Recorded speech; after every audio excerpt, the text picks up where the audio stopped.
4500 किताबें हमारे यहाँ मौजूद थीं, जिनमें बुखारी शरीफ, मुस्लिम शरीफ, तिरमिज़ी शरीफ, अबू दाऊद शरीफ, नसाई शरीफ, इब्न माजा शरीफ। बड़ा आबाद मदरसा था।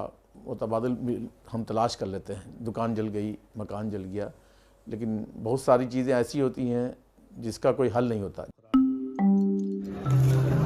इम्तहान की कॉपी है और इस सफ़े पर कुछ न लिखें। जलाकर राख कर दिए गए इन पन्नों ने कभी इल्म की रोशनी बिखेरी थी।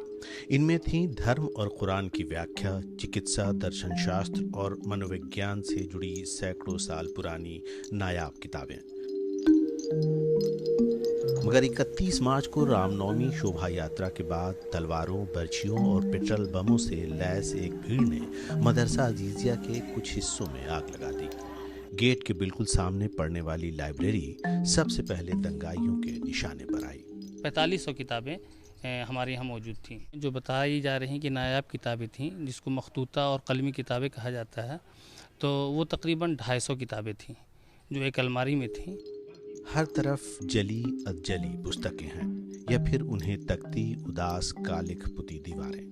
कागज के जलने की तेज गंध फिजा में हर तरफ फैली है, माहौल के बोझिलपन में और बढ़ोतरी करती हुई।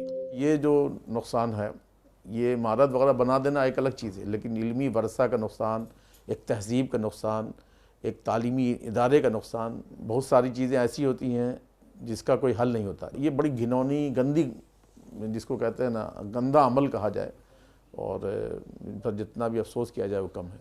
इससे पहले भी 81 में यहाँ हालात ख़राब हुए थे, उस वक्त भी मदरसा महफूज था और किसी ने भी नहीं सोचा था। लेकिन इस बार एक अजब तरह की साजिश कहा जाए या कोशिश किया जाए जो गलत किस्म की थी।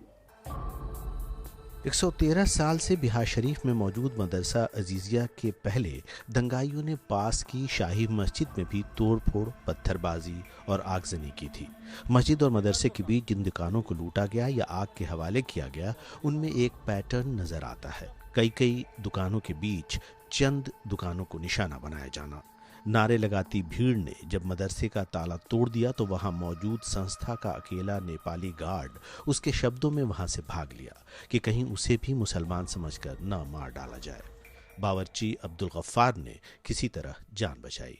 हमारे महक आया, हम सोचे क्या हो सकता है इधरों भी आवेगा, मगर जैसे खोलते हैं ऑफिस तरफ से आग पकड़े हुआ, बस इतना देखे क्या आँख के सामने हुआ, उसके बाद हम छिप गए।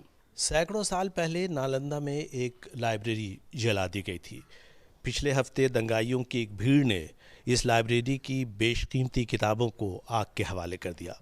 नालंदा की पुरानी घटना मध्य काल की है, आज का भारत लेकिन दुनिया की रहनुमाई की बात कर रहा।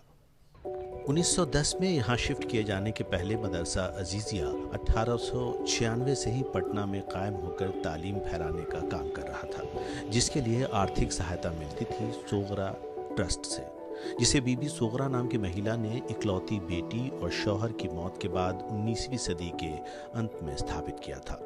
मुस्लिमों में मॉडर्न तालीम की मुहिम से जुड़े मजहर अलीम अंसारी की किताब सफ़रनामा मजहरी में जिक्र है कि तब सोगरा एस्टेट की आमदनी मालगुजारी चुकाने के बाद 1.25 लाख रुपए थी और बिहार के तकरीबन हर बड़े शहरों में जायदाद मौजूद थी और रिकॉर्ड्स के हवाले से कुल दान की ज़मीन 28,000 बीघा से अधिक बताई जाती है। बीबी सोगरा जो मुंगेर डिस्ट्रिक्ट है, उस मुंगेर डिस्ट्रिक्ट के हसौरी गांव में पैदा होती। हसौरी गांव जो अभी मौजूदा ज़िला शेखपुरा है। जब उनकी शादी हुई मौलवी अब्दुल अजीज़ साहब से, जो ऑनररी मजिस्ट्रेट थे, तब उनका हेडक्वार्टर बिहार शरीफ हो गया, बिहार शरीफ के लहरी मोहल्ला में। आखिर में 1896 में 21 सितंबर को उन्होंने अपनी पूरी जायदाद को वक्फ कर दिया। बिहार शरीफ कलेक्टर कार्यालय के बिल्कुल सामने मौजूद सोगरा हाई इंग्लिश स्कूल को तैयार हुए 100 साल से ज्यादा बीत चुके हैं।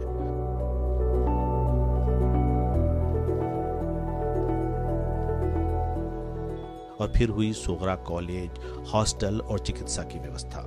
शफाखाने में पहले एलोपैथी डॉक्टर भी हुआ करते थे और इलाज मुफ्त होता था।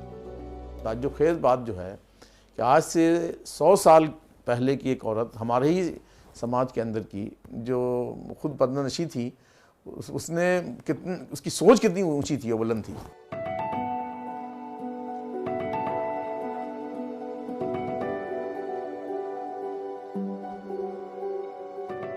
ट्रस्ट के इसी कार्यालय से वक्फ का काम देखा करती थी सोगरा भी। इस इमारत की बदहाली कई कहानियां कहती हैं। जायदाद के बड़े हिस्से पर कब्जा हो गया है या खुद इंतजामकारों ने उससे इंसाफ नहीं किया। दुकानदारों पर वक्फ का करीब 3.25 करोड़ रुपया कर्ज है। दूसरी तरफ पिछले 8 सालों में ट्रस्ट की बैठकें ही नहीं बुलाई गई। सोगरा बीबी की याद भी धूमिल हो चली है। बीबी सोगरा उतना तो नॉलेज नहीं है सर, लेकिन जानते थोड़ा बहुत कि बीबी सोगरा एक अच्छे थे जिनका इतना जायदाद है जो अभी हम लोग के काम आ रहा है। मदरसे ने 31 मार्च के हमले के लिए पुलिस में FIR दर्ज करवा दी है और जांच के लिए एक सब इंस्पेक्टर को भी नियुक्त कर दिया गया है। जले हिस्सों के निर्माण और नई पुस्तकालय के लिए क्या हुकूमत फंड देगी, इसे लेकर संशय है। मदरसा अजीजिया पर हमले की कोशिशें चंद साल पहले होली के दौरान साल 2017 में भी हुई थी। इस बार हमलावर कामयाब रहे, मगर खतरा सिर्फ ऐसे तत्वों से ही नहीं है। शहर की जामा मस्जिद में आखिरी नींद सो रही सोगरा बीबी और उनके पति की कोई स्मारिका शहर में कहीं मौजूद नहीं, खुद वक्फ के कार्यालय में भी नहीं। हमको पैसा कौड़ी मिलेगा तो चले जाएंगे सर। पहले का पैसा अच्छा बाकी है।